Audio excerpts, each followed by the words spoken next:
l'appelle berceau de l'humanité, creuset de la civilisation. L'Occident lui doit beaucoup des fondements de sa culture.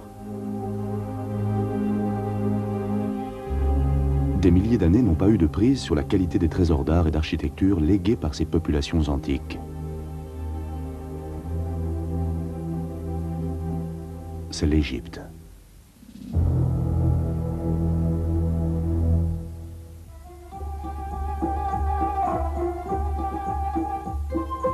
Égypte, terre de civilisation.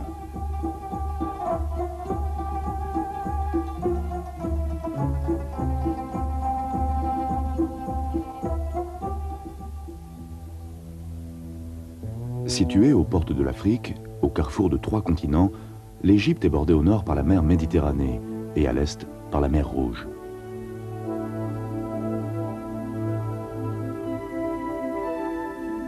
L'Égypte vit du Nil qui la traverse de part en part, du sud au nord. Un fleuve de 6670 km de long. Sa source la plus reculée jaillit au Burundi, juste au-dessus du lac Victoria. Elle donne naissance au Nil blanc, qui rejoint à Khartoum le Nil bleu, né du lac Tana en Éthiopie. Leurs eaux s'écoulent lentement jusqu'au nord du Caire, pour s'élargir en un delta de près de 200 km de large et trouver enfin accès à la Méditerranée.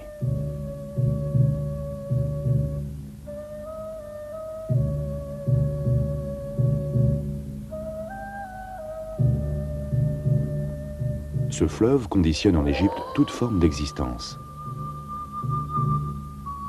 Au-delà de ses rives ne s'étend qu'un implacable désert plongé dans une chaleur accablante, parcouru par des vents de sable brûlant et souffrant d'une sécheresse endémique.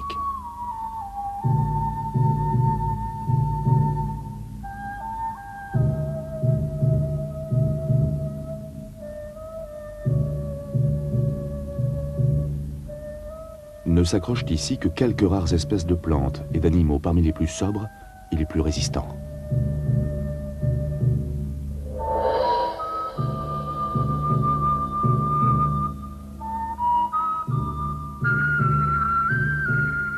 Quant à l'homme, seule la proximité du fleuve et de ses eaux fécondes lui permet de survivre. Et sur ses rives, depuis la nuit des temps, l'homme a survécu et y a prospéré. Les premières traces de vie humaine organisée relevées dans cette région remontent à l'âge paléolithique. L'homme alors était nomade, il vivait de cueillette et de chasse. Entre 6000 et 4000 ans avant Jésus-Christ, les populations locales commencèrent à se sédentariser. Elles asséchèrent les marais pour y pratiquer la culture et l'élevage.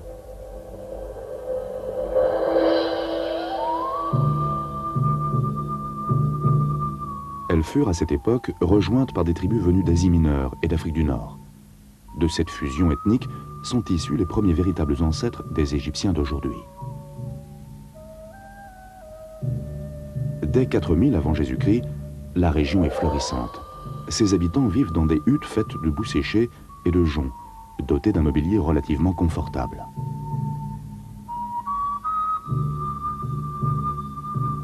Le bétail engraisse, les récoltes sont abondantes. La pêche est généreuse, le commerce prospère. Les artisans produisent des poteries, des outils, des bijoux. Tout cela a été notamment révélé par l'étude des objets familiers qu'ils avaient coutume d'enterrer avec leurs morts. 2 royaumes distincts se sont alors formés. La Basse-Égypte, dans le delta du Nil, et la Haute-Égypte, dans l'étroite vallée qui serpente vers le sud, sur le fleuve navigable, jusqu'aux cataractes d'Assouan.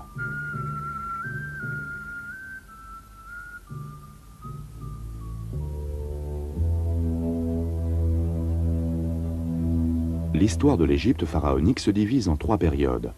L'Ancien, le Moyen et le Nouvel Empire, séparés par des périodes intermédiaires, des époques de troubles sociaux et politiques, de désordre et d'instabilité.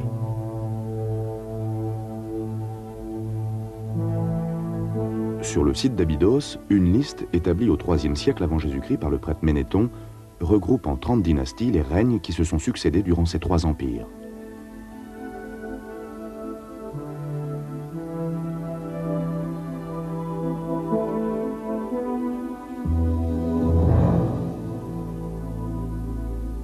l'histoire de l'Égypte débute réellement vers 3000 ans avant Jésus-Christ, lorsque Narmer, souverain de Haute-Égypte, impose son autorité à son voisin du nord, la Basse-Égypte. Il fusionne les deux nations et fonde la première dynastie. Narmer installe sa capitale à Memphis, à la frontière des deux territoires désormais réunis. Il impose au nouveau pays une stricte unité politique et militaire. Il le dote aussi d'une économie prospère dont bénéficient toutes les classes de la société.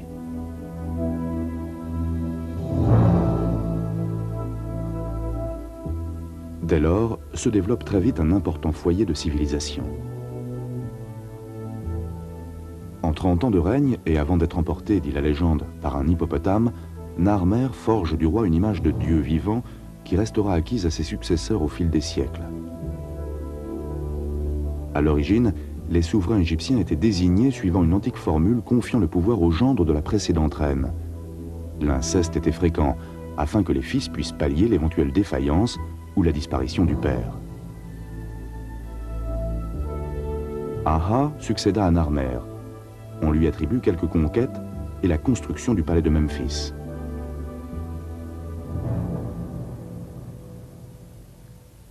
À l'époque déjà, les Égyptiens utilisent une écriture figurative qu'ils gravent dans la pierre ou reproduisent sur des papyrus, du nom d'une plante abondante sur les bords du Nil. Le procédé consiste à former des feuilles en pressant plusieurs épaisseurs de fines bandes tirées de sa tige.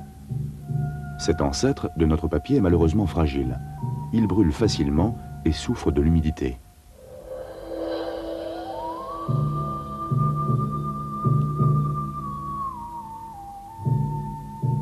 On croyait le sens de l'antique écriture égyptienne définitivement perdu, lorsqu'en 1799, le capitaine Bouchard, un officier qui participait à l'expédition de Bonaparte en Égypte, découvrit à Rosette, une petite ville proche d'Alexandrie, une stèle de basalte qui portait une inscription rédigée en 3 écritures différentes.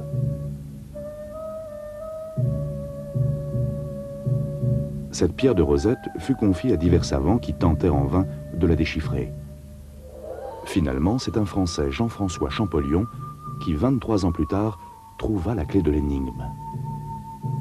La stèle était mutilée, mais grâce au fait que l'une des langues de l'inscription était parfaitement connue, on put très vite déterminer la nature du texte.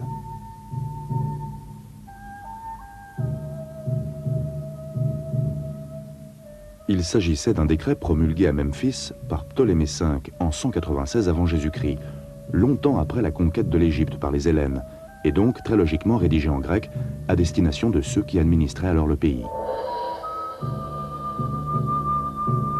Les 2 autres textes étaient gravés en démotique, langue populaire des Égyptiens, et en hiéroglyphes, langue de leurs notables.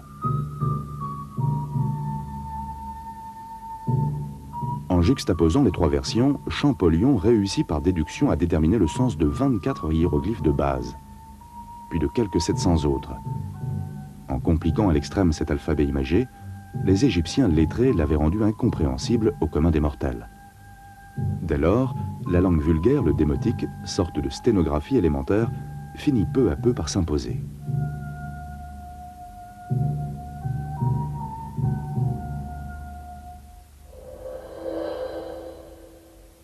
Les Égyptiens croyaient fermement en l'existence d'une nouvelle forme de vie après la mort, mais ils ne pouvaient concevoir que l'âme subsiste sans enveloppe charnelle. Ils s'appliquèrent donc à perfectionner leur technique de momification. Ils n'avaient pas manqué d'observer les effets conservateurs des sables brûlants et de l'air sec des déserts de Haute-Égypte.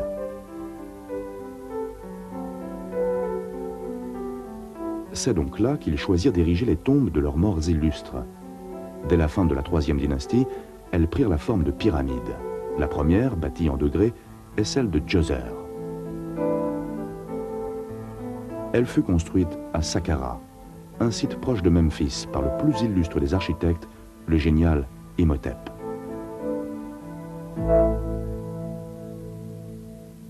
Imhotep avait tous les talents.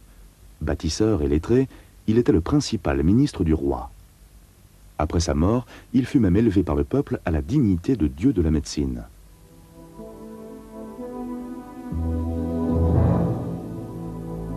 Djoser inaugure en fait le temps des pyramides. Sa tombe est à l'origine un mastaba, un monument bâti sur un seul niveau. Imhotep le surélève en même temps qu'il en élargit le périmètre. Il le hausse de 5 degrés. C'est littéralement l'escalier qui va permettre au roi de s'élever vers le ciel. Plus tard, la chambre funéraire sera logée au cœur de la pyramide. Ici, elle est creusée sous sa base, à 28 mètres de profondeur. Au siècle suivant, sous la 4e dynastie, Khéops, Képhren et Mykérinos vont se faire construire les plus célèbres des pyramides, celle de Gizeh. La pyramide de Khéops est la plus grande, 230 mètres de côté, 137 mètres de haut. Elle est constituée de plus de 2 millions de blocs de calcaire, d'un poids moyen de 2,5 tonnes.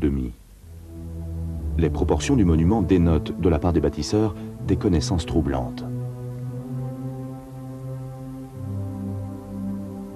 À sa base, la pyramide est à 1 cm près, parfaitement horizontale. Ses côtés ayant une inclinaison de 51 degrés 52 minutes, le rapport théorique hauteur-circonférence est très exactement de pi divisé par 2.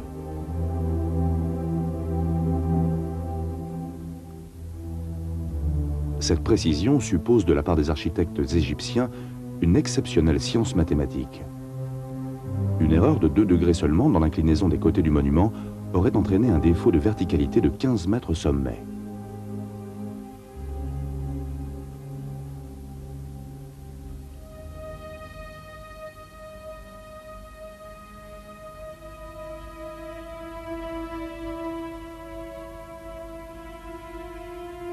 Tous ces tombeaux ont été élevés sur la rive occidentale du Nil, là où le soleil se couche. Les pierres étaient extraites des carrières de Toura, situées sur la rive opposée et acheminées par bateau. Si on en croit Hérodote, 100 000 hommes ont œuvré pendant 20 ans à la construction de ce monument immense. Ce n'étaient sans doute pas, comme on l'a cru longtemps, des travailleurs forcés, mais des ouvriers agricoles recrutés pendant la morte saison. La structure de base de la pyramide ressemblait à celle de Djoser. On l'entourait ensuite de rampes de terre le long desquelles étaient hissés les blocs de calcaire destinés à parachever l'ouvrage, en lissant en quelque sorte ses 4 côtés. L'essentiel de ce revêtement extérieur a été prélevé quelques 1000 ans plus tard, lors de la construction du Caire. Le sommet de la pyramide de Képhren en conserve cependant des vestiges significatifs.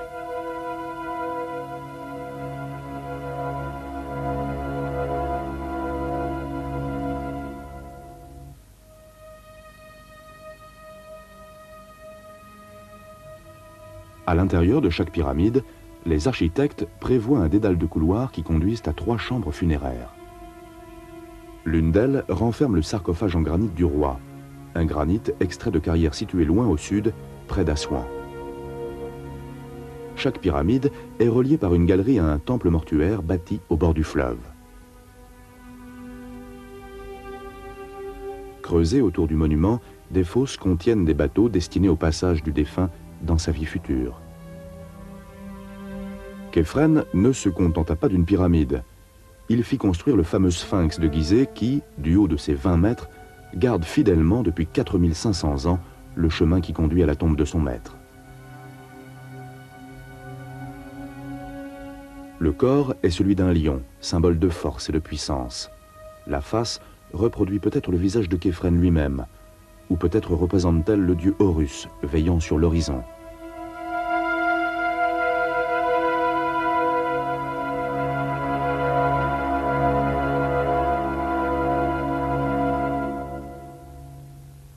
Peu à peu, les Égyptiens en sont arrivés à consentir plus d'efforts au culte de leur mort qu'à celui de leur divinité. Et de tous les morts, c'est évidemment le roi qui doit bénéficier de la gloire posthume la plus spectaculaire. Son peuple tout entier est appelé à se mobiliser pour élever ces monuments immenses destinés à préserver le souvenir des actions du pharaon et de lui assurer l'immortalité la plus confortable possible. La 4e dynastie marque cependant l'apogée de ce gigantisme.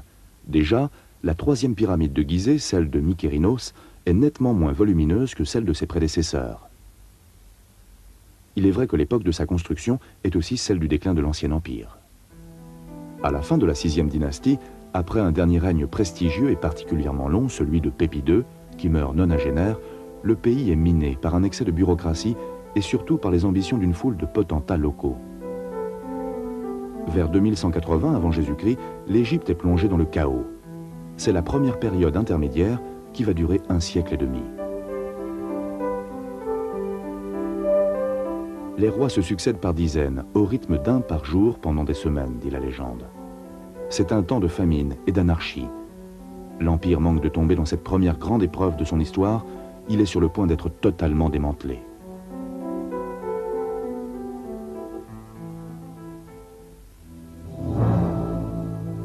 À l'aube du 2e millénaire, l'Égypte retrouve pourtant son unité. Cette période, qui s'étend de 1991 à 1786 avant Jésus-Christ, est connue sous le nom de Moyen Empire. Elle est essentiellement dominée par la 12e dynastie et surtout par Amenemhat Ier, qui déplace la capitale de Memphis à Luxor. Durant ces 2 siècles, la civilisation égyptienne bénéficie d'un essor culturel et d'une prospérité matérielle sans précédent. Amenemhat II développe les échanges commerciaux avec ses voisins du sud. Amenemhat III organise l'irrigation de milliers d'hectares dont la culture augmente considérablement la production alimentaire et donc le niveau de vie. Cette richesse ne pouvait manquer d'inspirer des convoitises. Des tribus venues d'Asie, les Hyksos, s'infiltrent dans le delta, d'où elles se répandent dans tout le pays pour en prendre le contrôle. Leur régime, qui se succède de la 15e à la 17e dynastie, couvre la 2e période intermédiaire. Peuple guerrier, les Hyksos introduisent en Égypte le cheval, le char de combat, les armes en bronze.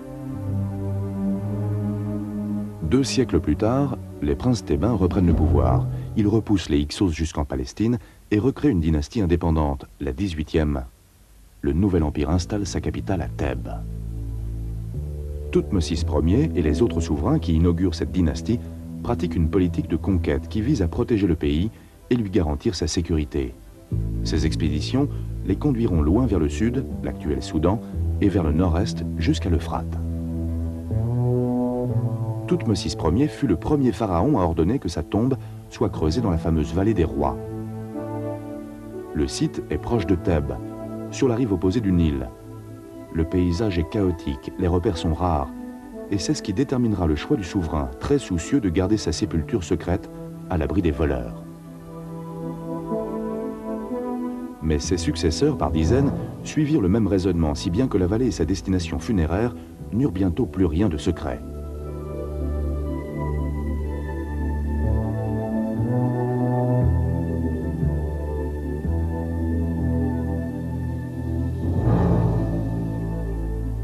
On recense aujourd'hui 62 hypogées, le nom donné à ces tombes creusées dans le roc. Toutes ont été profanées, dont certaines dès le XIe siècle avant Jésus-Christ. Toutes, sauf une, celle de Toutankhamon, découverte intacte en 1922 par un archéologue anglais, Howard Carter. Le pharaon n'avait que 18 ans lorsqu'il mourut, après un règne insignifiant de quelques mois. Sans doute les pilleurs de tombes pensèrent-ils que si jeune, il n'avait pas amassé de bien grands trésors.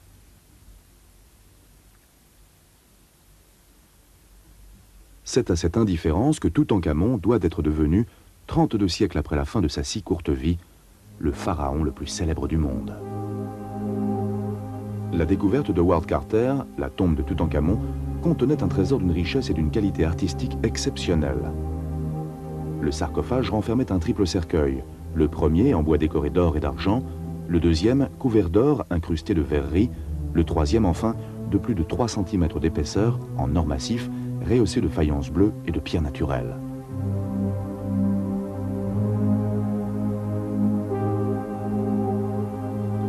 La momie elle-même portait un masque funéraire sculpté dans une épaisse couche d'or fin. Une antichambre contenait une profusion d'œuvres d'art, de mobilier, de statues, d'armes, de chars et d'objets utilitaires, en tout quelques 700 pièces en ivoire, en albâtre, en bois ou en métaux précieux.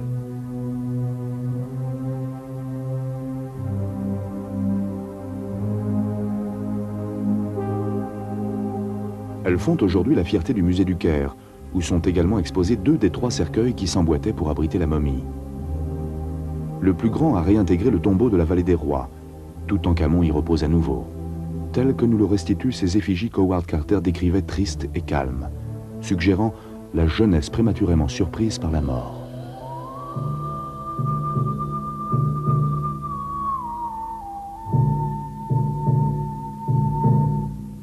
Et s'il est vrai que les voleurs jugèrent autrefois ces trésors trop modestes pour attirer leur convoitise, on se prend à rêver en songeant aux merveilles que devaient contenir les tombes qu'ils ont pillées.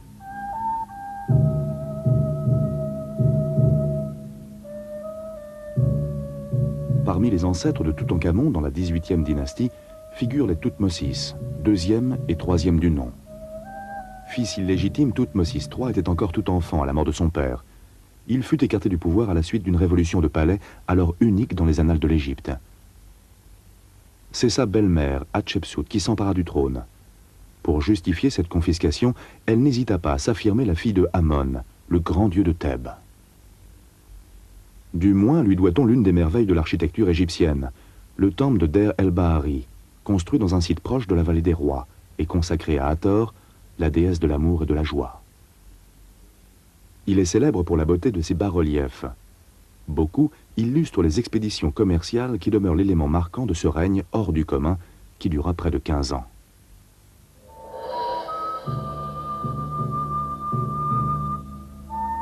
À la mort d'Hatshepsut, revenant enfin au pouvoir, Thoutmôsis III se lança quant à lui dans une succession de campagnes militaires dont il ramena, dit la chronique, une profusion de richesses et d'esclaves, parmi lesquels beaucoup d'Hébreux.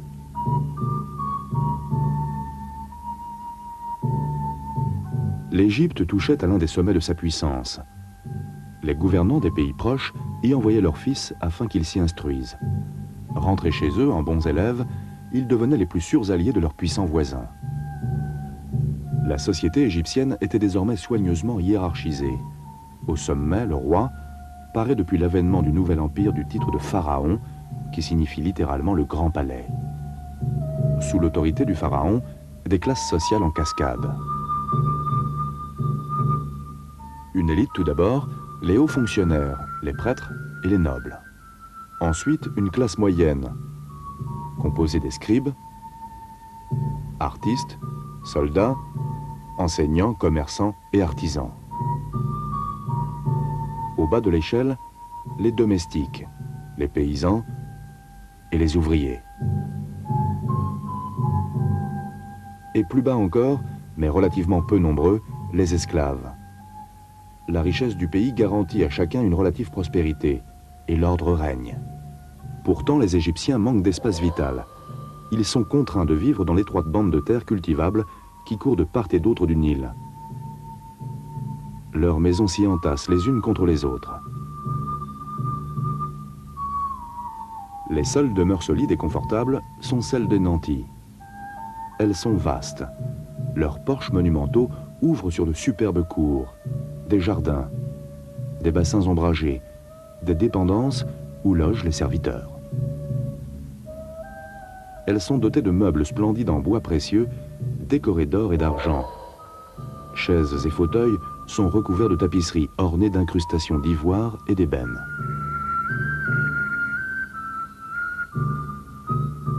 Les lits sont confortables, équipés de cordons tressés qui font office de sommier et de draps en lin finement tissés. C'est de lin aussi que sont faits les vêtements, essentiellement une sorte de pagne pour l'homme et une longue robe pour la femme.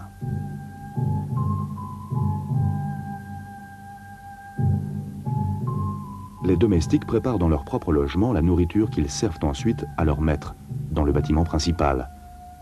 Elle est constituée de viande, de volaille, de poisson, accompagnée de pain, de fruits, de miel, et servie avec du lait, de la bière ou du vin.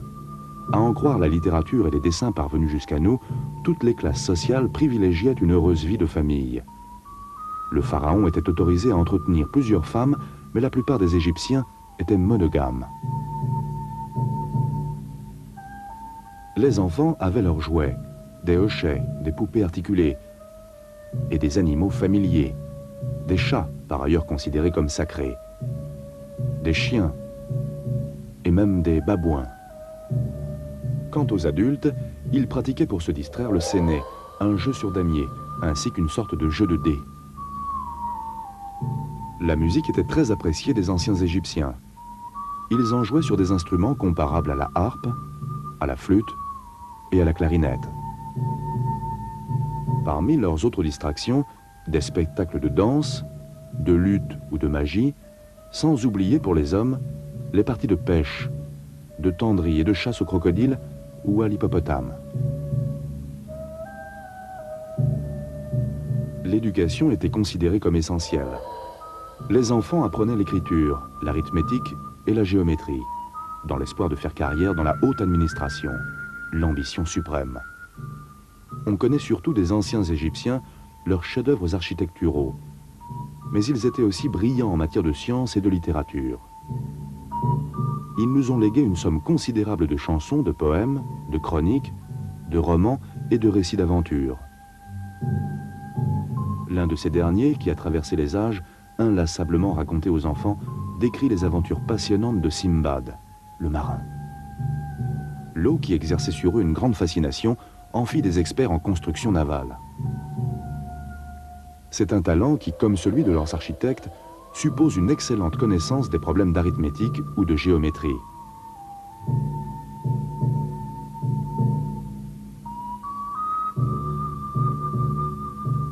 Quant à leurs ingénieurs, outre leur aptitude à faire jaillir de terre quelques-uns des monuments les plus gigantesques jamais imaginés par l'homme, ils nous ont légué aussi une technique dont nous tirons encore des leçons, celle de l'irrigation.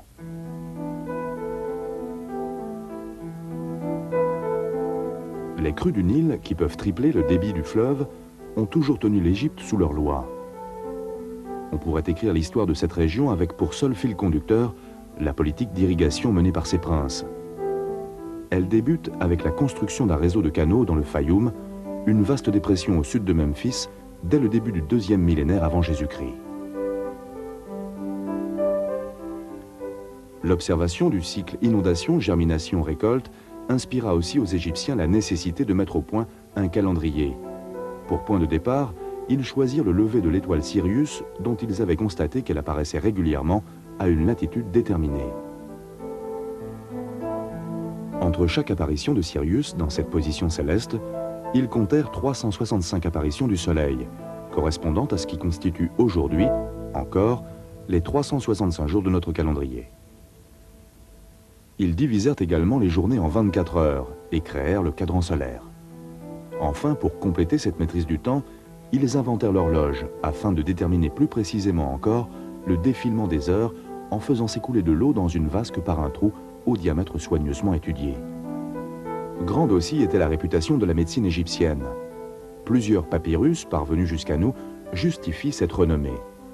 Une série d'entre eux, divisée en 877 chapitres, concerne le diagnostic et la manière de guérir des malades qui concernent pratiquement toutes les parties du corps.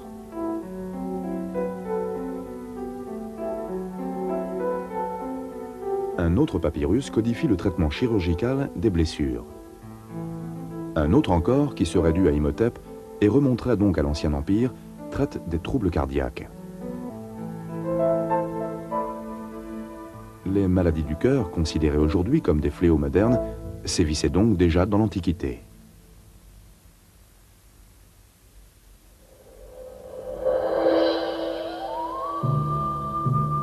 Les 19e et 20e dynasties virent se succéder, entre autres, 11 pharaons qui régnèrent sous le nom de Ramsès.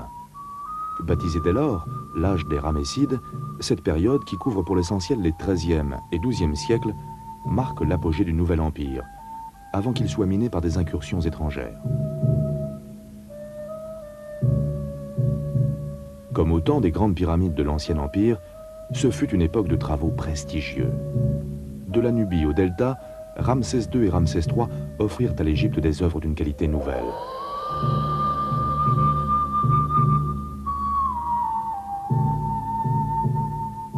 Jamais après eux ne fut atteint un tel niveau de perfection, celui des temples de Luxor et de Karnak, une accumulation de constructions cyclopéennes, peuplées d'effigies énigmatiques ou presque familières, comme ce scarabée de granit, considéré par les Égyptiens comme symbole d'espoir. La salle hypostyle du grand sanctuaire d'Amon à Karnak, comme les colonnades du temple de Luxor, figurent parmi les réalisations les plus impressionnantes de l'architecture non seulement égyptienne, mais mondiale.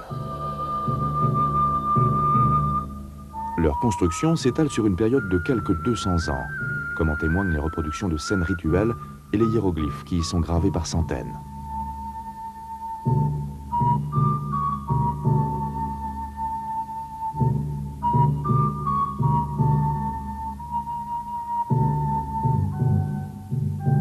Les temples de Karnak et de Luxor sont l'œuvre essentiellement de deux grands pharaons, Amenophis III et Ramsès II. Pour fêter l'année nouvelle, située par les Égyptiens au cœur de l'été, des processions somptueuses déambulaient d'un temple à l'autre. Le temple d'Abou Simbel fut également érigé sur l'ordre de Ramsès II. 4 statues monolithes du grand pharaon continuent d'en garder l'entrée. L'une d'elles est brisée à hauteur des genoux. Les socles qui les soutiennent sont couverts de hiéroglyphes qui exaltent la gloire du souverain. Ils portent d'autres statues de taille plus modeste qui représentent des membres de la famille royale. L'ensemble mesure plus de 20 mètres de haut. Les proportions sont parfaites.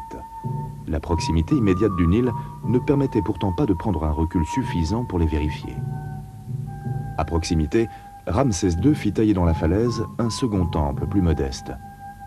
Il le dédia à Hathor, déesse de la joie et de l'amour, à laquelle il fit donner par une délicate attention les traits de son épouse Néfertari. Ici encore, des effigies monumentales du couple royal décorent l'entrée du sanctuaire. De tous les pharaons bâtisseurs, Ramsès II fut le plus prolifique, peut-être parce que ce géant, réputé pour sa robustesse, mourut nonagénaire à une époque où l'espérance de vie n'atteignait pas 40 ans. Sa momie aussi nous apprend qu'il était d'une taille supérieure à celle de la moyenne des Égyptiens.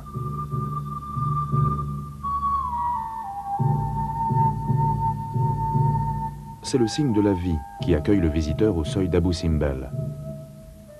Dans la première salle, 8 piliers osiriaques, dont les colosses, aux traits de Ramsès II, supportent un plafond orné de vautours. Osiris, dieu bien-aimé des hommes, aurait été tué par un frère jaloux, ramené à la vie par l'amour de son épouse Isis, et désigné pour régner sur un au-delà qui, pour les Égyptiens, était le foyer de toutes les forces créatrices, de la fécondité, de la nature et de la vie elle-même. Ramsès II prit au pied de la lettre la tradition qui attribuait au pharaon une essence divine. Sur son ordre, ses architectes firent en sorte qu'au jour anniversaire de sa naissance et à celui de son couronnement, le soleil illumine complètement l'intérieur du temple afin que chacun puisse les voir, lui et ses frères les dieux, assis côte à côte.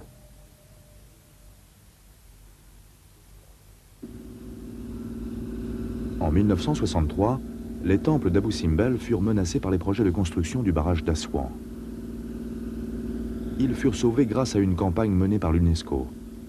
Découpés en un millier de blocs d'une trentaine de tonnes, ils furent transportés quelques 180 mètres en retrait et 64 mètres plus haut, puis remontés à l'identique. Ces travaux durèrent près de 10 ans et demeurent le plus brillant témoignage de ce que la solidarité internationale peut réaliser dans le domaine culturel. Les ingénieurs contemporains mirent un tel soin à respecter l'orientation des monuments que 2 fois par an, avec cependant un tout petit jour de décalage, le soleil continue de célébrer les anniversaires de Ramsès II en illuminant l'intérieur de l'édifice.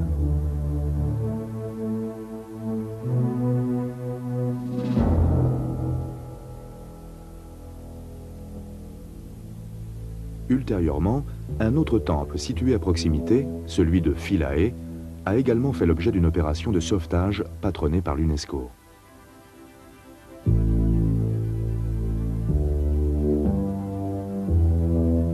Dédié à Isis, il fut construit au IVe siècle avant Jésus-Christ par les derniers pharaons, sous la 30e dynastie. Terminé par les Romains, il demeura ouvert au culte jusqu'au milieu du 5e siècle après Jésus-Christ.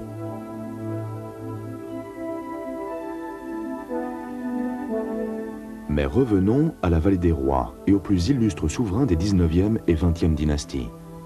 Le temple funéraire de Ramsès II, le Ramesséum, fut dédié au dieu Amon. Dans le sanctuaire, l'un des plus beaux dans l'Antiquité, mais aujourd'hui très endommagé, gît une statue monumentale du pharaon. Ce colosse d'un poids de 1000 tonnes fut renversé, dit-on, sur l'ordre du roi perse Cambyse, conquérant de l'Égypte au VIe siècle avant Jésus-Christ. Une statue de granit noir et des décorations murales restituent tout le classicisme du Nouvel Empire.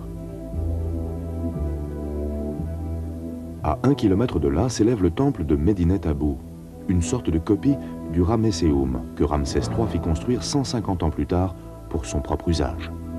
Contrairement à son modèle, c'est l'un des temples d'Égypte qui a le mieux résisté au temps.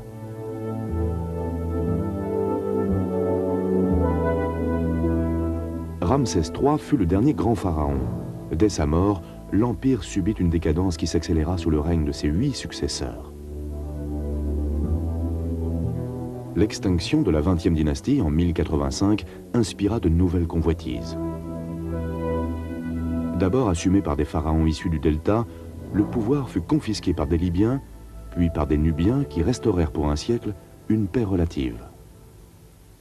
Mais de nouveaux envahisseurs se pressaient aux frontières. À l'ouest, une nouvelle fois les Libyens. À l'est, les Assyriens et surtout les Perses de Cambyse, fils de Cyrus, qui s'emparèrent finalement de l'Égypte en 525 avant Jésus-Christ. Ils la gouvernèrent durant 200 ans. C'est à cette époque que l'historien grec Hérodote visita le pays et traça de la société égyptienne un portrait qui fit autorité pendant des siècles. En 333 avant Jésus-Christ, c'est Alexandre le Grand qui conquit le pays à la tête de ses phalanges macédoniennes.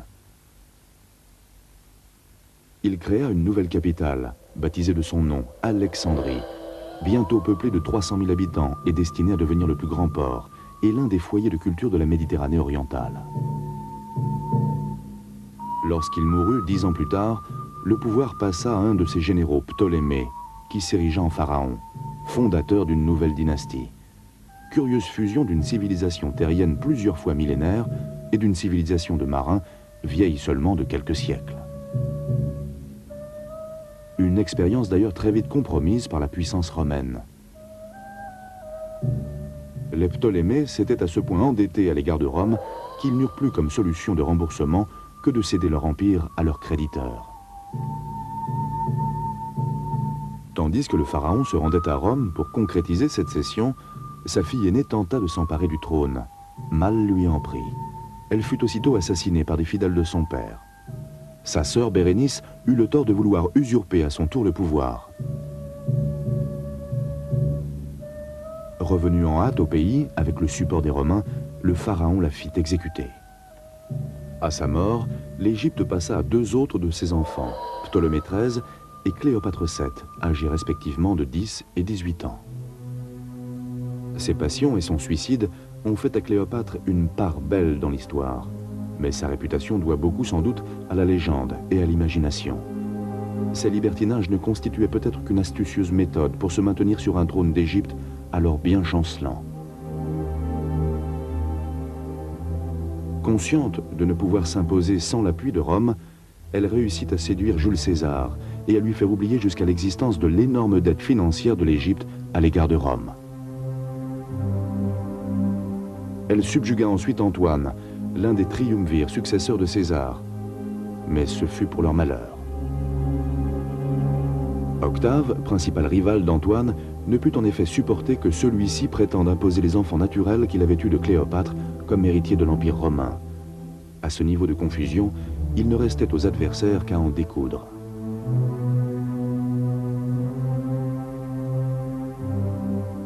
En l'an 31 avant Jésus-Christ, à Actium, sur la côte grecque, Antoine et Cléopâtre subirent, des œuvres de leur ennemi Octave, une défaite sanglante et définitive. Encerclés, leur flotte fut contrainte de capituler. Antoine et Cléopâtre échappèrent à leurs adversaires, mais l'un et l'autre se suicidèrent peu de temps après. Octave prit alors le nom de César Auguste et régna sans partage sur l'Empire romain, y compris l'Égypte.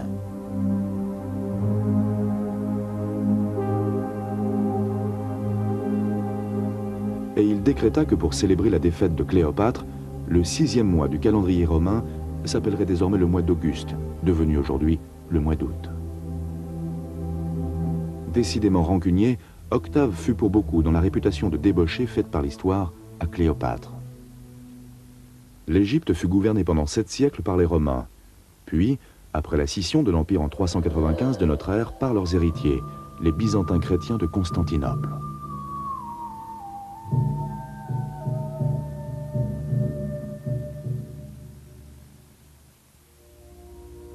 Selon la tradition, c'est saint Marc l'évangéliste qui, le premier, prêcha la foi chrétienne dans la région du Delta.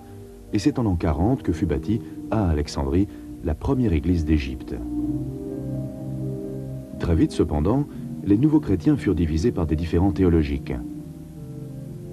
Au concile de Chalcédoine, en 451, les évêques décidèrent de privilégier la nature humaine de Jésus par rapport à sa nature divine. En désaccord avec cette position, les chrétiens égyptiens, les Coptes, entrèrent ouvertement en désaccord avec le patriarche de Constantinople.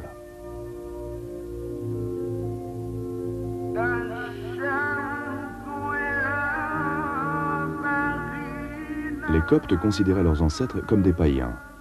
Ils s'efforcèrent de rompre avec leur passé pharaonique en détruisant notamment quelques précieux témoignages artistiques. Leur haine religieuse et politique contre Byzance allait d'ailleurs les pousser très vite à rompre aussi avec leur présent. En 639, lorsqu'ils envahirent l'Égypte, les Arabes furent accueillis par les Coptes en libérateurs. Moyennant quoi les chrétiens minoritaires, mais qui constituaient alors, comme aujourd'hui, plus de 10% de la population, furent autorisés à demeurer sur place en citoyens à part entière. Les Égyptiens vont vivre ainsi pendant plus de 300 ans sous l'autorité des califes de Damas, puis de Bagdad, soumis aux lois coraniques, mais bénéficiant d'une large autonomie. Entre-temps, les Arabes se sont divisés à leur tour en factions rivales. En 969, les Fatimides, originaires de Tripoli, envahissent l'Égypte et l'arrachent au calife de Bagdad. Leur chef Muez établit sa capitale dans une petite cité du sud du Delta. Il la baptise El Kahira, la victorieuse. C'est aujourd'hui le Caire. En quelques années, les Fatimides font de l'Égypte un pays riche, la plaque tournante du commerce entre l'Orient et l'Occident, le cœur d'un vaste empire qui couvre l'Afrique du Nord et la Palestine, la Sicile, la Syrie et l'Arabie.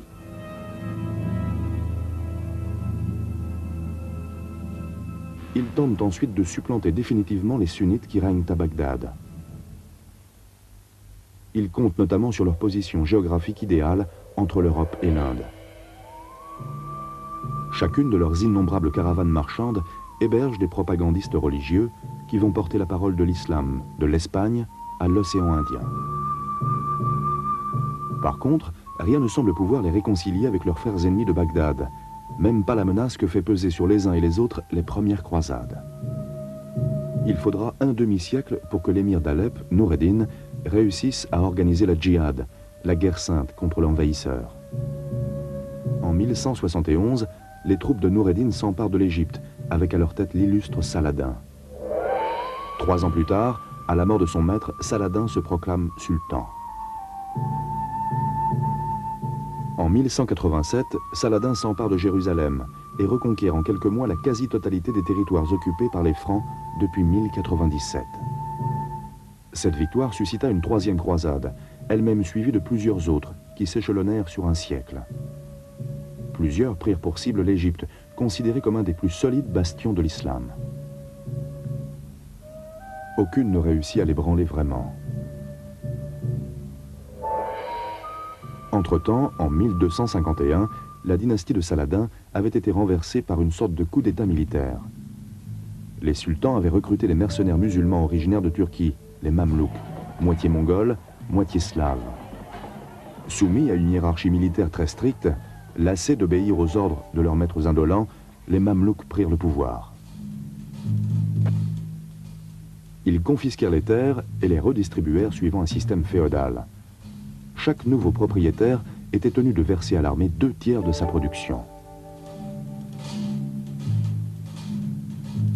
Ce régime militaire, qui alliait curieusement cruauté et raffinement, fut ébranlé au début du XVe siècle par des invasions mongoles, qui dévastèrent Damas et tout le nord du sultanat.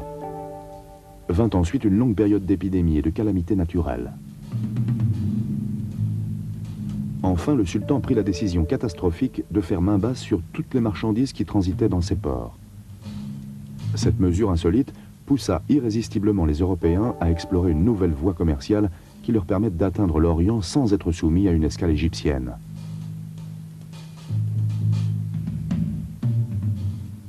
Lorsqu'en 1499, Vasco de Gama annonça sa découverte, une nouvelle route des Indes via le cap de Bonne-Espérance, la puissance économique de l'Égypte avait vécu. De plus, la puissante flotte portugaise pourchassa par représailles tout bateau égyptien surpris à naviguer dans l'océan Indien.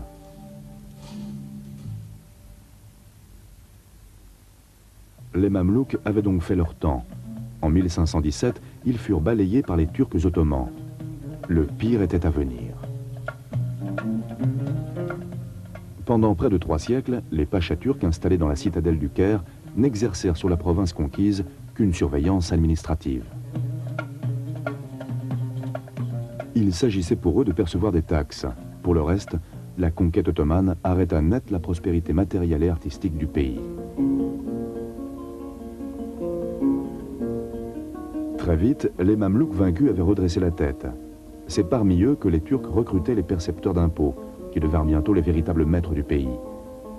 Grâce à un florissant commerce d'esclaves capturés au Proche-Orient et en Afrique. Les Mamelouks profitèrent aussi du fait que les Turcs consacraient l'essentiel de leur temps aux guerres qui les opposaient à la Grèce et à la Russie. Lorsqu'il investit l'Égypte en 1798, Bonaparte fit diffuser une proclamation dans laquelle il affirmait qu'il n'était là que pour débarrasser l'Égypte de la tyrannie ottomane. Mais lorsqu'il débarqua, quelques heures seulement après le départ de l'amiral anglais Nelson, c'est aux Mamelouks qu'il se trouva confronté. Les défenseurs n'hésitèrent pas à brûler leur propre flottille pour tenter de ralentir la progression des Français.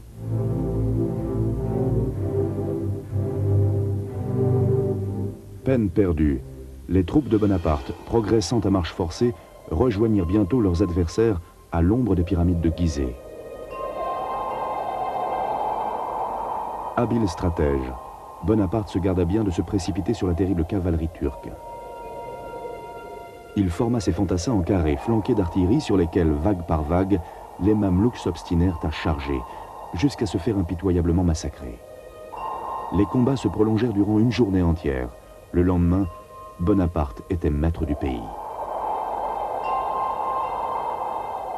L'expédition française se solda par un relatif fiasco diplomatique et militaire. Mais les savants et les artistes qui accompagnaient Bonaparte dans sa campagne surent ensuite rappeler au monde l'existence d'une fabuleuse civilisation alors tombée dans l'oubli. Et cette présence européenne en Égypte contribua à rétablir les liens entre l'Occident et l'Orient. Cette occupation dura 3 ans. Déjà vainqueurs de la flotte d'invasion à Aboukir, les Anglais ne désarmaient pas. En 1801, alliés aux Turcs, ils chassèrent définitivement le corps expéditionnaire français. Livrés à eux-mêmes, les Égyptiens, peu habitués à prendre leurs responsabilités politiques et soumis aux caprices de potentats locaux, semblaient à nouveau mûrs pour l'anarchie lorsqu'un ancien officier de l'armée ottomane, d'origine albanaise, prit le pouvoir. Mais Mehmet Ali rétablit l'ordre, se fit reconnaître vice-roi héréditaire d'Égypte par le sultan de Constantinople, son vassal en titre, et régna 45 ans sous la protection de son vassal de fait, le gouvernement de Londres, très soucieux de garder ouverte la porte de l'Orient. Les Anglais avaient décelé en lui un allié particulièrement énergique. Après avoir utilisé les Mamelouks pour se débarrasser des factions activistes arabes, il invita leurs principaux chefs à un banquet et les fit mettre à mort sans autre forme de procès. S'il était despotique, Mehmet Ali était aussi un homme de progrès. Il s'entoura de conseillers étrangers qui aidèrent à moderniser son pays, à former sur place des administrateurs et des enseignants, des médecins et des ingénieurs, à développer de nouvelles formes de culture, à créer des industries. En quelques années, il arracha l'Égypte à ses mœurs moyenâgeuses et lui donna une dimension internationale. Il créa une armée organisée à l'européenne, forte de 100 000 hommes, l'une des plus puissantes de la région. Devenu octogénaire, Mehmet Ali décida de céder le pouvoir à son fils Ibrahim, qui depuis un certain temps déjà dirigeait de fait le gouvernement. Mais Ibrahim mourut très rapidement d'une tuberculose contractée au cours d'une expédition militaire en Anatolie. C'est alors son propre fils Abbas qui se trouva amené à assurer la vice-royauté. Considéré comme la brebis galeuse de la famille, Abbas commença par régler ses comptes en épurant impitoyablement son entourage. Très méfiant à l'égard des Occidentaux, il expulsa beaucoup de conseillers européens recruté par son grand-père. Après 5 ans, d'un règne déplorable, il fut assassiné par sa garde personnelle. C'est alors un autre fils de Mehemet Ali, Saïd, qui en 1854 hérita du trône. Élevé en Europe, il restaura aussitôt la politique d'occidentalisation du pays.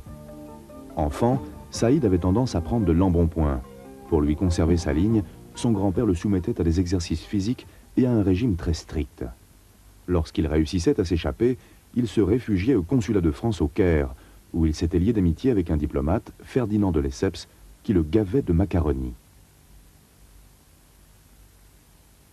Arrivé au pouvoir, Saïd rappela aussitôt son ami, qui avait été expulsé quelque temps auparavant. Et c'est de Lesseps qui lui proposa de creuser à travers l'isthme de Suez un canal qui, pour les Européens, raccourcirait de 7000 km la route des Indes.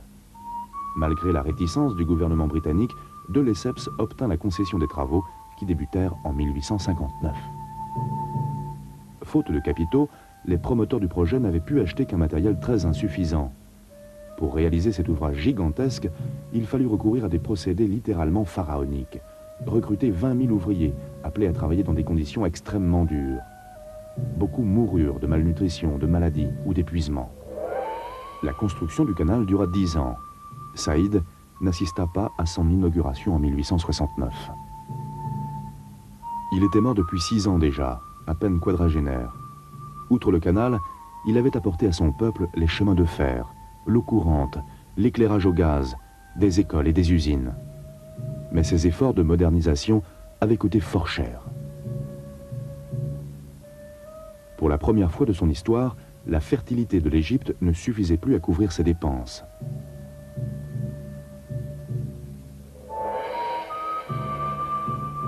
En 1863, lorsqu'Ismaïl succéda à Saïd, il s'engagea à ne pas alourdir la dette. La guerre civile qui faisait rage aux États-Unis lui permit de vendre le coton égyptien au prix fort. Il consacra cet argent à de nouveaux grands travaux, mais aussi à des investissements culturels. Ainsi, en même temps qu'il faisait construire des ports, des canaux, des voies ferrées, et qu'il faisait terminer l'aménagement du canal, ouvert en grande pompe en présence d'un prestigieux parterre de personnalités européennes, il décida, afin de célébrer ce dernier événement, de faire construire un opéra où fut créé Aïda, spécialement commandé à Verdi pour la circonstance.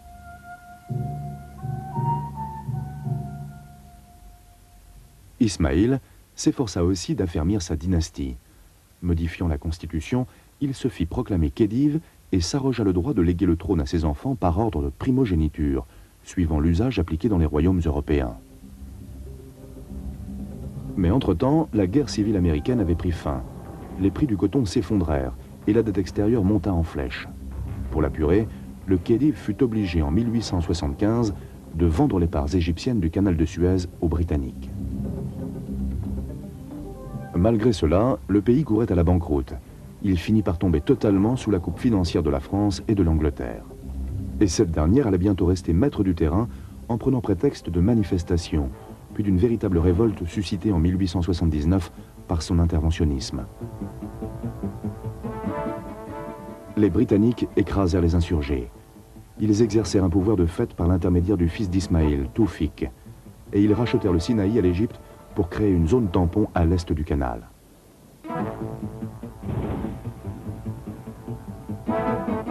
Pendant plus de 60 ans, la situation internationale dissuadera la Grande-Bretagne de lever cette tutelle. Elle va même la renforcer durant les 2 guerres mondiales afin de disposer en Égypte d'une solide base d'opération.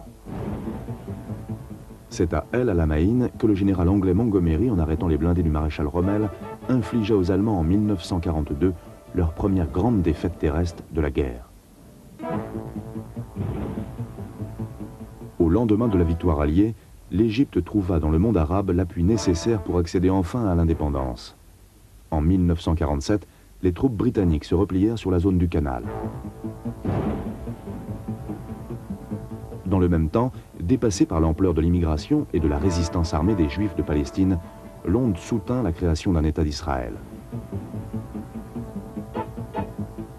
Les pays arabes les plus proches du nouvel État hébreu concluent alors, à l'initiative de l'Égypte, un pacte militaire. Celui-ci engage l'Arabie Saoudite, l'Irak, la Jordanie, la Syrie, le Liban et le Yémen. Les régimes signataires méditent une reconquête militaire de la Palestine. Ils espèrent une victoire facile. En fait, ils subissent une humiliante défaite. La plupart d'entre eux vont d'ailleurs sombrer dans ce naufrage, et notamment celui du roi d'Égypte, Farouk. Une société secrète de jeunes officiers contestataires, baptisée Comité des officiers libres, mène une agitation souterraine.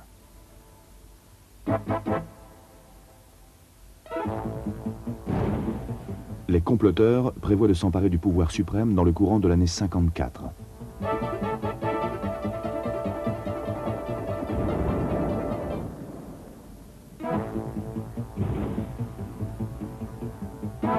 Mais des troubles qui opposent les Égyptiens aux soldats britanniques dans la zone de Suez et le déclenchement au Caire d'émeutes anti-occidentales incitent les putschistes à avancer la date de leur prise de pouvoir.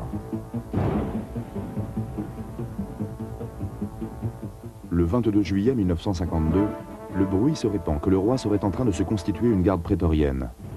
Dans la nuit, les officiers libres, dirigés par le lieutenant-colonel Gamal Abdel Nasser, passent à l'action et s'emparent des points stratégiques de la capitale. Le roi Farouk ne trouve aucun allié capable de sauver son trône. Il accepte d'abdiquer. Les putschistes confient d'abord le gouvernement à des politiciens de l'ancien régime. Mais cela cède à leurs vieux démons. Ils pratiquent l'intrigue plutôt que la réconciliation. Nasser dira plus tard, « À l'époque, si quelqu'un m'avait demandé ce que je souhaitais par-dessus tout, j'aurais dit que c'était d'entendre un Égyptien parler loyalement d'un autre Égyptien. Avoir le sentiment que les Égyptiens avaient ouvert leur cœur au pardon et à l'amour pour leurs frères égyptiens. Trouver enfin un Égyptien qui ne consacre pas tout son temps à attaquer le point de vue d'un autre Égyptien. »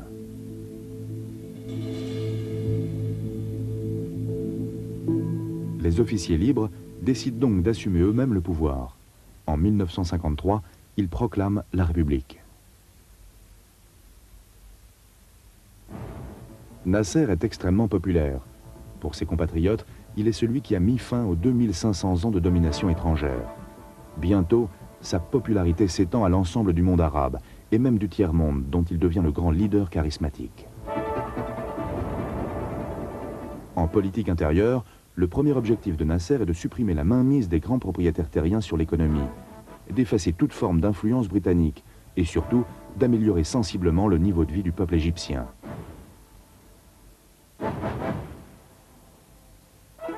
Sa politique étrangère vise à créer une forme spécifique de socialisme pan-arabe, à se poser en porte-parole des pays non alignés et à battre en brèche l'interventionnisme britannique au Proche et au Moyen-Orient.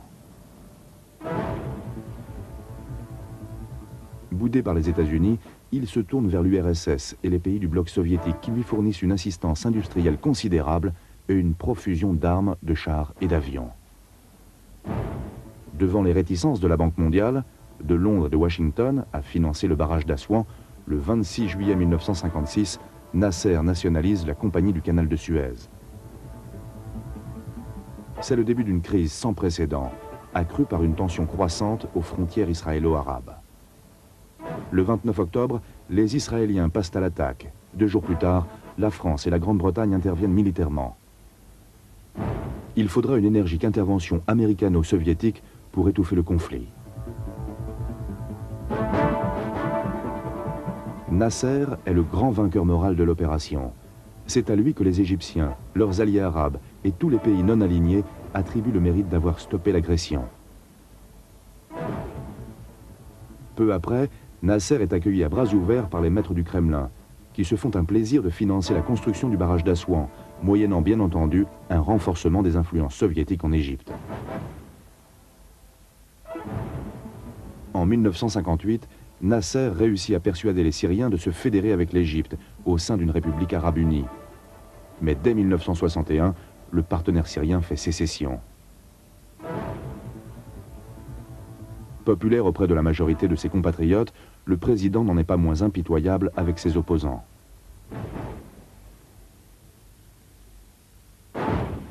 Et en politique étrangère, il n'enregistre pas que des succès. Ses harcèlements à l'égard d'Israël conduisent en 67 à une nouvelle guerre entre Juifs et Arabes, qui pour ces derniers tourne au désastre. Ils y perdent le Sinaï, Gaza, la Cisjordanie et les hauteurs du Golan. Nasser n'en conservera pas moins jusqu'à sa mort en 1970 leur estime et leur soutien. Nasser a lui-même désigné comme successeur un autre ancien officier libre, le vice-président Anwar el-Sadat. Très vite, celui-ci prend ses distances vis-à-vis de l'URSS. En 1972, il expulse ses conseillers soviétiques.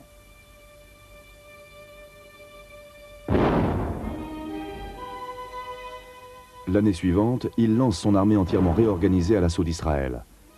Et cette fois, les Égyptiens se mesurent efficacement à leurs adversaires, au point que Sadat se trouve en position de négocier, sous la bénédiction des États-Unis, des accords équitables avec Tel Aviv. L'Égypte récupère notamment certaines zones du Canal et une partie du Sinaï occupée par les Israéliens. Novembre 1977, à Jérusalem, c'est la réunion historique de la paix retrouvée entre le président égyptien et le premier ministre israélien Begin. Cette poignée de main aura aussi pour conséquence de valoir à Anwar el-Sadat la confiance de la très méfiante diplomatie américaine. Par contre, la paix signée avec l'ennemi israélien a attiré au président égyptien quelques solides rancunes chez ses alliés naturels. En passant de la stratégie de l'affrontement à celle de la négociation, Sadat a inauguré un style politique nouveau qui inquiète ses alliés arabes, peu habitués sous Nasser à un discours aussi conciliant. Un an après la visite de Sadat en Israël, le président Jimmy Carter le convie ainsi que Menahem Begin à Camp David aux États-Unis. Ces entretiens tripartites aboutiront à un accord global, cadre d'un règlement pacifique du conflit du Proche-Orient et d'un véritable traité de paix entre l'Égypte et l'Israël.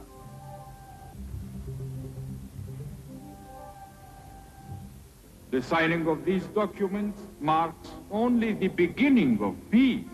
La signature de ce document ne marque que le commencement de la paix. Mais ce commencement était indispensable. Let there be no more suffering or denial of rights. Assez de souffrance, assez de mise en demeure, assez de désespoir, assez de découragement, assez de mères qui pleurent la mort d'un enfant, assez de jeunes gens tués pour un conflit qui ne profite à personne.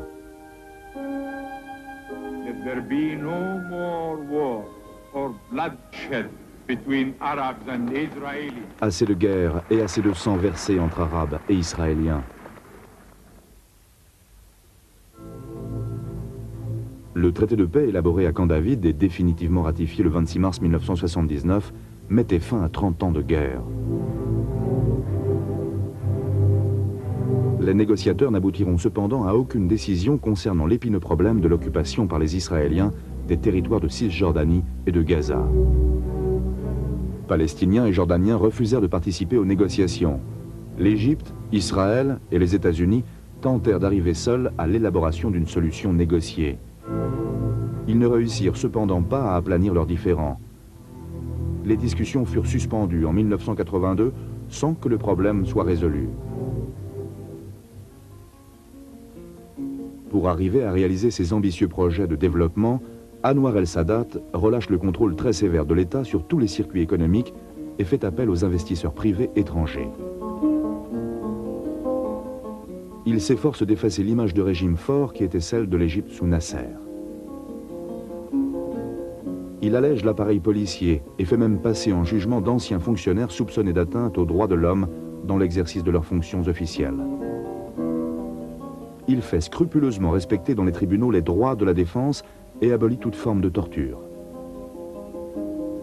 Enfin, il s'efforce, mais en vain, d'étendre la participation populaire au processus politique. Cette politique libérale suscite la colère des extrémistes nationalistes et religieux. Le 6 octobre 1981, au cours du défilé militaire de la fête nationale, le président Anwar el-Sadat est assassiné par des musulmans fanatiques.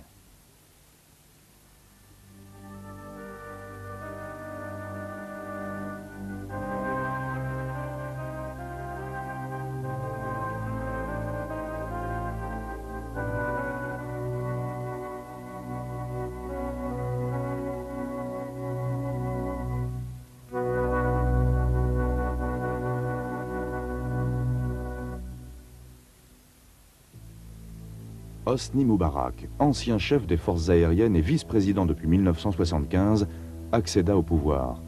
Il sera réélu à 2 reprises. Sans renier l'accord de Camp David signé par son prédécesseur, il réussit au fil des années à s'imposer comme l'un des leaders du monde arabe. Cette réhabilitation se concrétisa lors de la réintégration de l'Égypte dans la Ligue arabe en 1989. Sur le plan international, dans l'enceinte de l'ONU, ou à la tribune de l'Organisation de l'Unité africaine, dont l'Égypte assuma la présidence à la fin des années 80, sa voix fit autorité.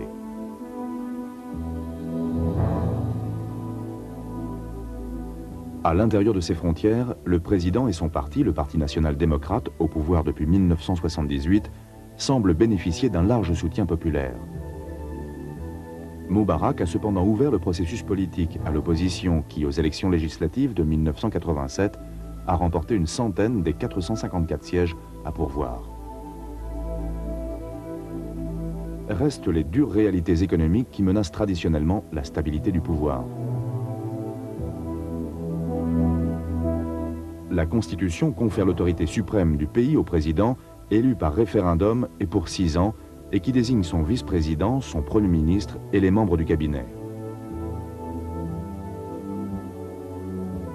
Le pouvoir législatif est assumé par l'Assemblée, ou Conseil du peuple, composé de 454 membres élus et 10 désignés par le président. 50% des sièges sont réservés à des ouvriers ou à des agriculteurs. Le mandat de ces parlementaires est d'une durée de 5 ans.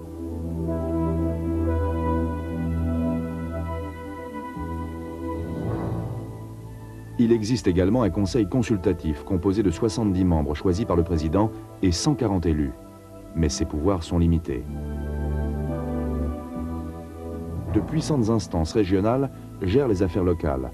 Elles sont composées de gouverneurs et de maires nommés par le gouvernement ou élus par la population. Si l'essentiel du pouvoir est concentré au niveau du président et de son parti national-démocrate, majoritaire au sein de l'Assemblée du peuple, les autres formations politiques ont la possibilité de mener sur le terrain une véritable stratégie d'opposition. Elles sont au nombre de 5. Le Rassemblement unioniste progressiste, le Parti libéral socialiste, le Parti humain, le Parti socialiste travailliste et le nouveau parti WAFD. La loi interdit la constitution de partis fondés sur des concepts religieux ou de classe, ce qui explique l'absence de listes islamistes ou communistes. Le système judiciaire est largement inspiré de celui de la France. Les tribunaux bénéficient d'une large indépendance et la loi garantit à la défense le respect de ses droits et la possibilité de se pourvoir en appel.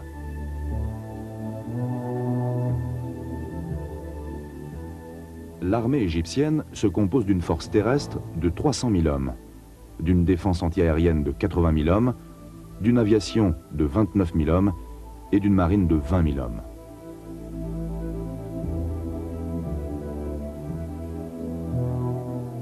Les équipements militaires sont fournis par la France, l'Italie, la Grande-Bretagne, la Chine et les États-Unis. Les Égyptiens disposent encore d'un grand nombre de blindés fournis dans les années 50 par l'ex-Union soviétique. Mais ce matériel est aujourd'hui largement dépassé.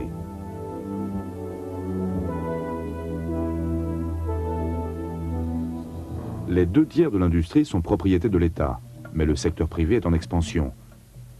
Beaucoup de petites et moyennes entreprises éprouvent des difficultés à concurrencer les productions subventionnées par le gouvernement, qui exerce un sévère contrôle des prix.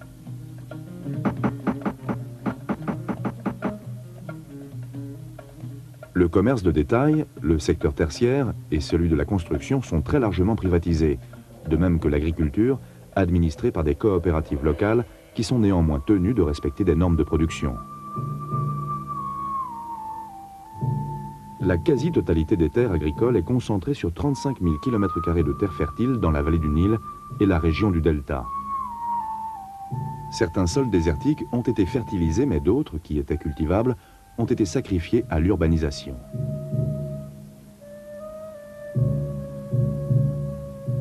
Plus d'1 tiers de la main-d'œuvre travaille aux champs. Et si on y ajoute celle qui est utilisée dans les usines de transformation et dans le commerce de produits agricoles, ce sont 45 à 50% de la population égyptienne qui vivent des produits de la terre.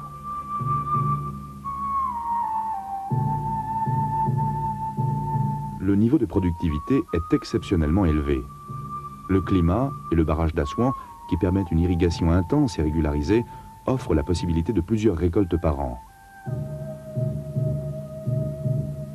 Principale production, les haricots, le riz et surtout le coton, d'excellente qualité. Mais aussi le maïs, l'orge, les oignons, les citrons. Par contre, la production de céréales est en déficit.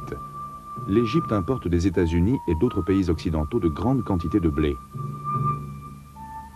Parmi les ressources naturelles du pays, autres que l'agriculture, les phosphates, le minerai de fer et les gisements de pétrole du golfe de Suez. Au milieu des années 80, l'effondrement des cours pétroliers, aggravé par un processus beaucoup trop lent d'adaptation aux tarifs de la concurrence, a nui gravement à la balance commerciale.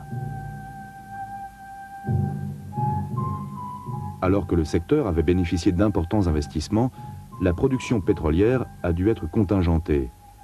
Les prix s'étant stabilisés, les exploitations sont cependant redevenues rentables.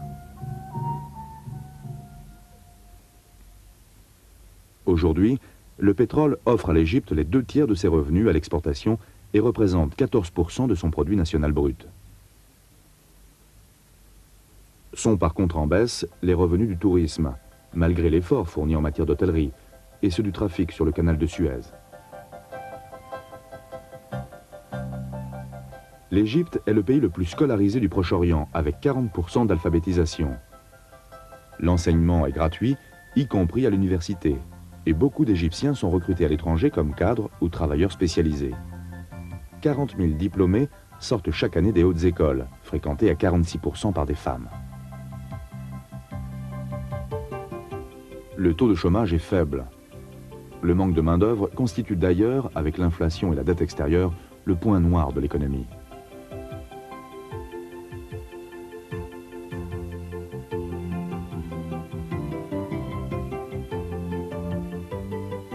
Sur une superficie double de celle de la France, 1 million de kilomètres carrés, vivaient lors du recensement de 1986 50 millions d'habitants et le taux de croissance est de 2,6%. Cela représente une densité moyenne d'environ 35 habitants au kilomètre carré. Mais en fait, ils sont plus de 1000 au kilomètre carré dans la zone fertile d'une vingtaine de kilomètres de large qui borde le Nil de la frontière soudanaise au delta.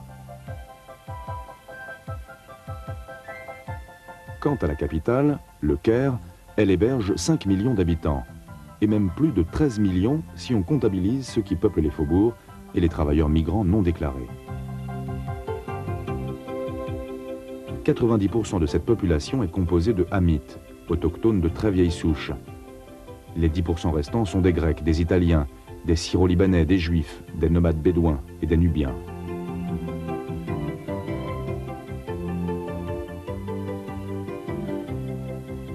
Le Caire est la ville la plus peuplée d'Afrique et du monde arabe. Née sur la rive orientale du Nil, elle s'étend maintenant de part et d'autre du fleuve, partagée entre les influences occidentales et les quartiers anciens, parcourus d'un fourmillement humain où s'entassent les témoignages prestigieux de son passé.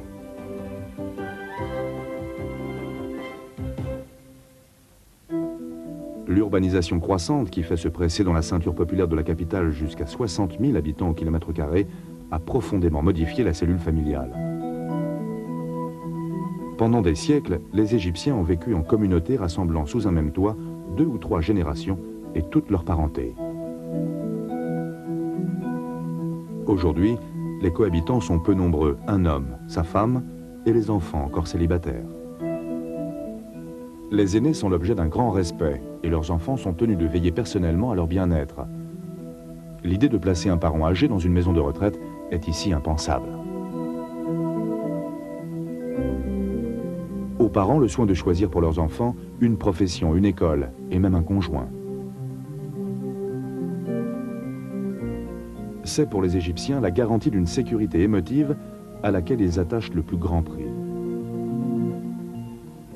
Le Caire est considéré de longue date comme un des foyers de la culture arabe, et de sa promotion. La production cinématographique y est très importante et on y publie 6 journaux quotidiens qui tirent à plus de 2 millions d'exemplaires, 14 revues hebdomadaires et de nombreux mensuels. Chaque formation politique édite sa propre publication.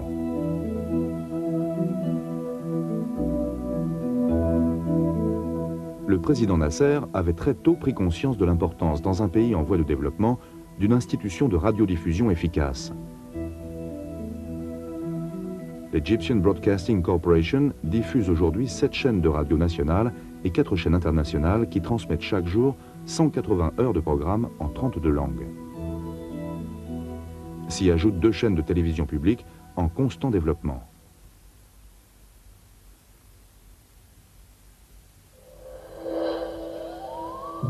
Ce n'est pas son incontestable modernité qui confère à l'Égypte la fascination qu'elle continue d'exercer sur le monde, mais l'héritage de ses 5000 ans d'histoire et de culture. Ses pyramides, ses temples, ses monuments et les inestimables trésors qu'ils renferment. Tout cela pourtant est plus que jamais menacé, beaucoup moins aujourd'hui par le poids des siècles ou les intempéries que par la face cachée du progrès, le tourisme, la pollution. Le Sphinx lui-même n'est pas à l'abri de ces périls. Plus de 4000 ans à la belle étoile, et les pires tempêtes de sable l'ont moins éprouvé que la corrosion qui le ronge comme une lèpre, et la montée de la nappe aquifère qui mine ses soubassements.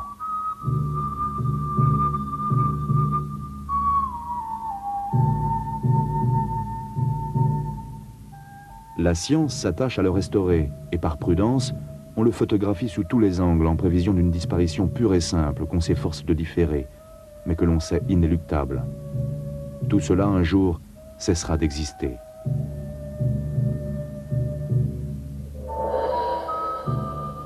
C'est une perspective que l'on a envisagée dès l'entre-deux-guerres et qui a amené la création d'associations spécialisées, telles l'Institut oriental de l'Université de Chicago, fondé en 1924 par l'égyptologue américain James Preston.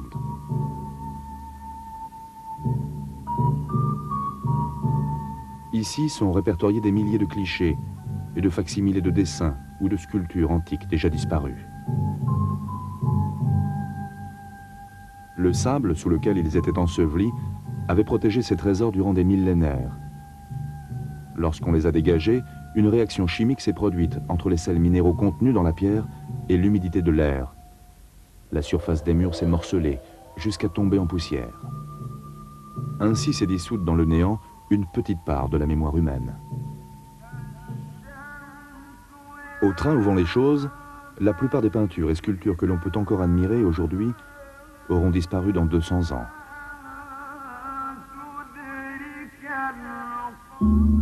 L'Égypte ne souhaite pas pour autant vivre son histoire à reculons. Elle s'efforce de préserver son passé et de continuer à en tirer des leçons de tolérance et de sagesse. Mais elle est décidée aussi à entrer de plein pied dans le XXIe siècle.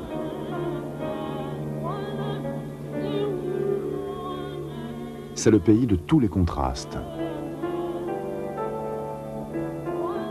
C'est la fascination de la beauté et du mystère. C'est le prestige de la fierté et de l'indépendance. C'est l'Égypte.